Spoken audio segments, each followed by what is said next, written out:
Hey hello everyone, welcome back to my YouTube channel biology exam preparation with Nilesh Anandwani. आज मैं आपको जिस disease के बारे में आपके साथ डिस्कस करने वाला हूं वो है एलिफेंटाइसिस, जिसे हम बेसिकली हिंदी और मराठी में कहते हैं हत्ती रोग। मतलब इसमें हाथी के पैर के जैसे हमारे पैर हो जाते हैं, पैर में काफ़ी ज़्यादा स्वेलिंग आ जाती है, इसके लिए हम इसे कहते हैं एलिफेंटाइसिस। टाइसिस बेसिकली स्वेलिंग होता है, एलिफेंट के जैसे स्वेलिंग हो जाती है, इसके लिए हम इसे कहते हैं एलिफेंटाइसिस। और उसका मेन जो सबसे पहला नाम होता है वो होता है फिलारियासिस। तो चलिए हम देखते हैं फिलारियासिस क्या होता है। तो इसके बारे में मैं आपको 6-7 चीज़ें बताऊंगा। जैसे सबसे पहले हम देखेंगे इंट्रोडक्शन,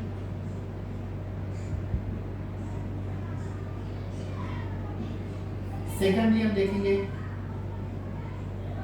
कॉजेस, थर्ड हम देखेंगे लाइफ साइकिल। ठीक है, तो चलिए हम देखते हैं ये चीजें। सबसे पहले introduction, what is filariasis and what is the similarity between filariasis and elephantiasis, or is there are same? So answer is yes. Filariasis is second name is elephantiasis.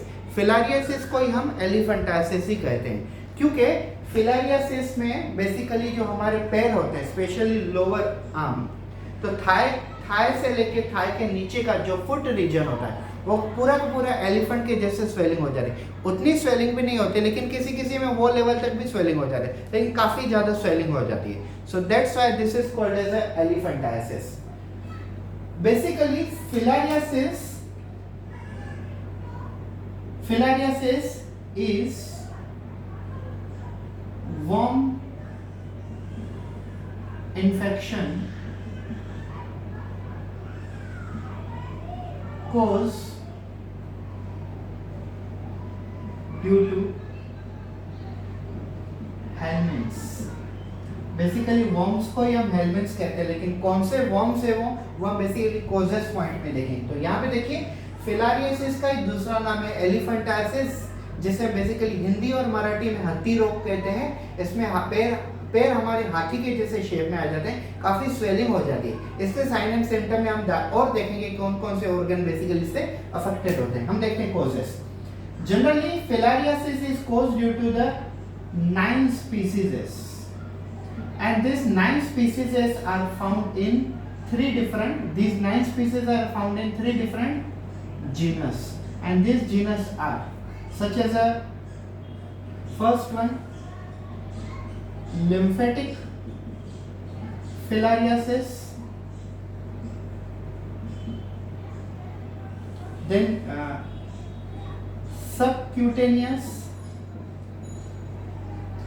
filariasis, and third one is serous cavity filariasis। तो ये देखिए total filariasis किससे होता है। Total filariasis आज तक जितने भी स्पीसीज रिकॉर्ड किए गए मैं उनके बारे में बता रहा हूँ। टोटल फिलारियासिस 9 स्पीसीज में से होता है, और ये जो 9 स्पीसीज है वो टोटल 3 जीनस में से बिलोंग करती है।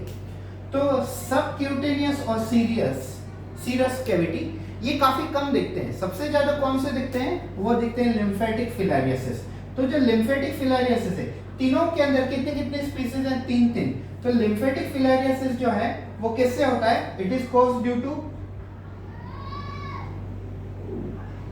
वुचेरेरिया बैंक्रॉफ्टी, ये सबसे पहली स्पीसीज है। This is first species. Second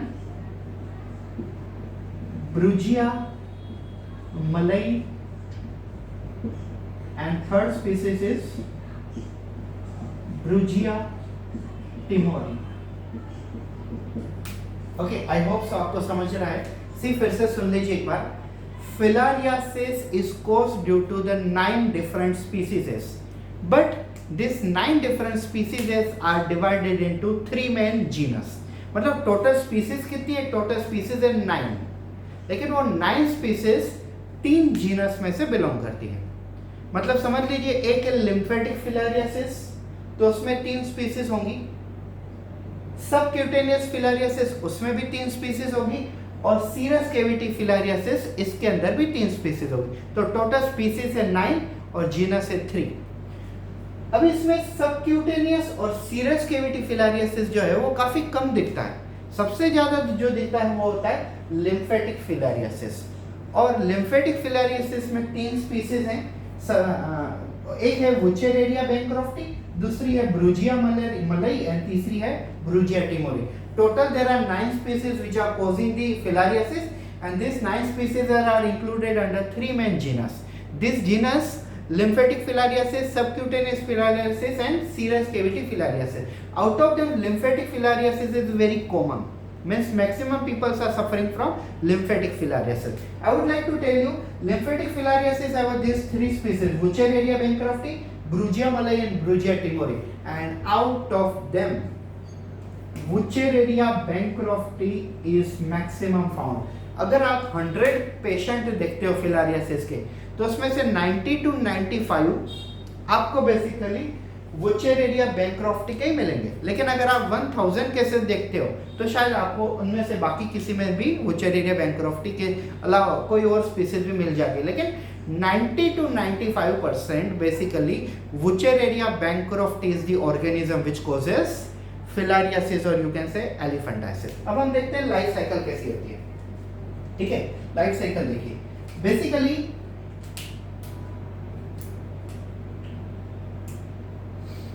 mail worm and female worm after mating, male worm and female worm after mating or after doing sexual reproduction, they produces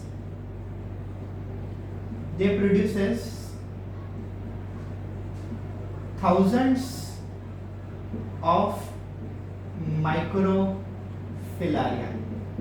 आपको दिख रहा है यहाँ पे नीचे? Okay, you can see. Listen.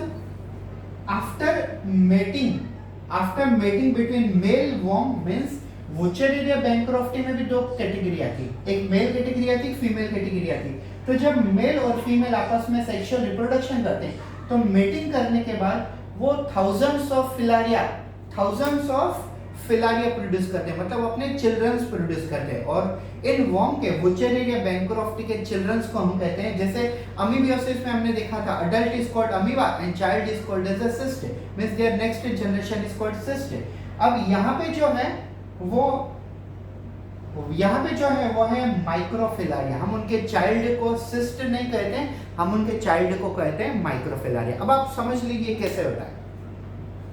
मान लो एक human being है जिसके अंदर वुचेरेरिया बैंक्रॉफ्टी ऑलरेडी अवेलेबल है, ठीक है, वो उनके अंदर ऑलरेडी आ चुका है, मतलब उस इंसान को अभी क्या हुआ है, उस इंसान को इन्फेक्शन हो गया, उस इंसान को डिसीज हो गई है फिलारियासिस। एक याद रखिए ये फिलहाल नॉन क्यूरेबल है, मतलब 100% क्योर नहीं होती, लेकिन इससे आप रिलैक्स पा सकते हो। ठीक है, कैसे हो मैं आपको आगे बताता हूँ। फिलारियासिस का ऑर्गेनिज्म वुचेरेरिया बैंक्रॉफ्टी एक पर्सन के अंदर ऑलरेडी एंटर कर चुका है, तो उस बंदे को फिलारियासिस हो गया है। ठीक है, अब होता क्या है, उस बंदे के अंदर मेल और फीमेल वर्म रिप्रोडक्शन करके थाउजेंड्स ऑफ माइक्रोफिलारिया प्रोड्यूस कर रहे हैं। ये जो माइक्रोफिलारिया है वो काफी जल्दी अडल्ट में कन्वर्ट हो जाते हैं। अब आप सोच लीजिए उस बंदे को बेसिकली फिलारियासिस हो गया है। अब अगर उस बंदे को एक मस्कीटो बाइट करता है, उस मस्कीटो का नाम है क्यूलेक्स पिपिन्स। क्यूलेक्स पिपिन्स ये भी एक मॉस्किटो का टाइप है। अगर क्यूलेक्स पिपिन्स उस फिलारिया इन्फेक्टेड पर्सन को बाइट कर लेता है, क्यों बाइट करता है? फॉर द ब्लड मिल, जैसे हमने मलेरिया में देखा था। तो अगर ये मॉस्किटो अगर उस बंदे को बाइट कर लेता है तो बाइट करने के बाद ब्लड तो मॉस्किटो को मिल जाएगा, ठीक है, लेकिन ब्लड में जो माइक्रोफिलारिया है वो भी क्यूलेक्स पिपिन्स के अंदर चले जाएंगे। अब ये जो बेसिकली माइक्रोफिलारिया है वो 5 स्टेजेस में अपनी लाइफ साइकिल कंप्लीट करता है। जैसे मॉस्किटो के अंदर आता है वो पहली स्टेज कंप्लीट करता है और मॉस्किटो की बॉडी में ही सेकंड और थर्ड स्टेज कंप्लीट करता है।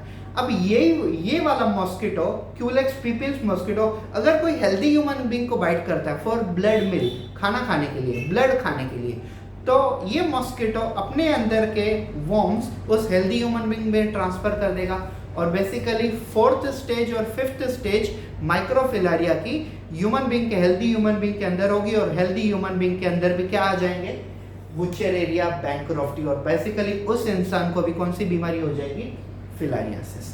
तो इस प्रकार से स्प्रेड होते हैं। मैं I tell you one more time. Generally you just imagine male worm Wuchereria bancrofti and female worm Wuchereria bancrofti, when they met with each other in the infected person, they produces thousands of children. These children are called as a microfilaria. This microfilaria remain inside the infected patient. When this microfilaria increases too much, no, then they shows sign and symptom. वो sign and symptom क्या होता है वो मैं आपको बताता हूँ, just wait for some time. So when basically this microfilaria reaches to the basically legs of this infected person, legs becomes too much swellow, क्योंकि ये pus formation करते हैं और leg के अंदर swelling हो जाती है। और उस person को, now suppose that person is bitten by the Culex pipiens mosquito, then Culex pipiens mosquito take that you can say worm as well as blood from the infected person, and second and third stage completed inside the mosquito. Now that mosquito bites to the healthy person, then this mosquito release this worm inside the healthy person, and inside the healthy person this microfilaria complete fourth and fifth stage and turn into the adult Wuchereria bancrofti worm and start causing infection, start causing filariasis inside the healthy person also. तो इस प्रकार से healthy person भी basically filariasis में convert हो जाएगा। तो sign and symptom generally क्या होता है, मतलब साइन एंड सिम्टम क्या क्या होते हैं इसके अंदर। So swelling on lower, swelling on directly you can say legs, in the thigh region, in the thigh region as well as foot region, sometimes arms also, sometimes arms also, and scrotum, vulva are also affected. Male के अंदर जो scrotum pouch होता है और female के अंदर जो reproductive organ vulva होते हैं, कभी कभी इनके अंदर भी इन्फेक्शन होता है, लेकिन मैक्सिमम थाई रीजन और फुट रीजन में, thigh in the sense you can say below the lower, below the you can say abdomen, leg, और लेग में थाई रीजन में और उससे भी ज्यादा फुट रीजन में आपको स्वेलिंग दिखेगी। ओइडेमा कहो या स्वेलिंग कहो या तो इन्फ्लामेशन कहो, आप इनमें से कोई भी वर्ड यूज कर सकते हैं।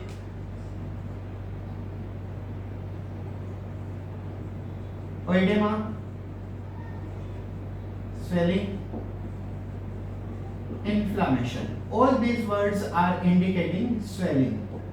मसल श्रिंक होना, स्वेलो होना, इन्फ्लामेशन होना, ओइडेमा होना, ये सब एक ही चीज होती है। तो काफी सारी स्वेलिंग आ जाती है।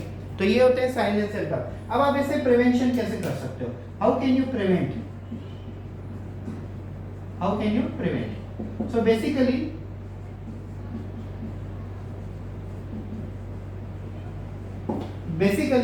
प्रिवेंशन इसका क्या है? If it is transmitted via Culex pipiens mosquito, but it is a mosquito, it is a one type of a insect, mosquito. You can prevent mosquito biting, same like a malaria में हम क्या करते हैं? कछुआ जलाओ, मच्छर भगाओ, by using a electric racket, by using some cream which basically protect the biting of a mosquito. There are number of options, yes. Basically Mortein, good night, ऐसे काफ़ी सारी वैरायटी, मैं किसी कंपनी का नाम लेना पसंद नहीं करता हूँ, बट ऐसी काफ़ी सारी ऑप्शंस है जो हमें बेसिकली मॉस्किटो से बचाती है। और सबसे पुराना तरीका हमारा इंडिया में जो सबसे पुराना तरीका था कि बेसिकली गाय के, भैंस के जो गोबर होता है, सूखे गोबर में अगर आप नीम की पत्ती डाल के जला देते हो तो your house and nearby area will be free from number of mosquito. तो इससे आप बेसिकली मॉस्किटो को प्रिवेंशन कर सकते हो हमारी बॉडी तक आने से, हमारे घर तक आने से। अगर क्यूलेक्स पिपिन्स को आप अपने बॉडी तक आने से बचा लेते हो तो आपको कभी भी फिलारियासिस नहीं होगा। अगर आप एनोफिल्स मॉस्किटो से बच सकते हो तो मलेरिया नहीं होता है, ऐसे क्यूलेक्स मॉस्किटो से बच सकते हो तो आपको कभी फिलारियासिस, एलिफेंटाइसिस जैसी कोई प्रॉब्लम नहीं होगी। ठीक है, अब हम आखिरी पॉइंट पे आते हैं, treatment. So I'll tell you, filariasis does not have 100% cure. Filariasis में 100% क्योर नहीं होता है, लेकिन हाँ diethyl carbamine 100 milligram of diethyl carbamine twice a day. अगर आप 100 मिलीग्राम के कैप्सूल्स आते हैं, अगर आप 100 मिलीग्राम डाइइथिल कार्बामाइन एक ग्लास पानी में डाल के दिन में 2 बार पीते हो तो आपके जो लेग में जो स्वेलिंग है वो स्वेलिंग बेसिकली काफ़ी बैलेंस रहेगी, स्वेलिंग नहीं होगी इतनी। लेकिन आप बेसिकली फिलारियासिस के वॉर्म को, वुचेरिया बैंक्रॉफ्टी को 100% किल नहीं कर सकते हो, अभी तक तो ऐसी कोई है नहीं, just because the main reason is that these are producing thousands of microfilaria और इनकी क्वांटिटी हमारी बॉडी में इतनी स्पीड में बढ़ती है कि we can't imagine. So filariasis, also known as you can say elephantiasis, this is the disease. इसमें मैंने आपको काफ़ी सारी चीज़ें समझा दी। I taught you introduction of the disease, causative organism, 9 species and 3 genus, life cycle of organism, sign and symptom as well as prevention and finally treatment. Immunization मतलब vaccination जैसी चीज़ इनमें से कुछ होती नहीं। So thank you so much for attending this lecture. If you are new to my channel, please do subscribe to our channel and press the bell icon near about, जो घंटी का सिंबल है उसे दबा दीजिए ताकि हमारी हर नई वीडियो आप तक पहुंचती रहे। मैं ऐसे ही नीट के लेक्चर लेके आता हूं आपके सामने। Thank you so much, have a good day.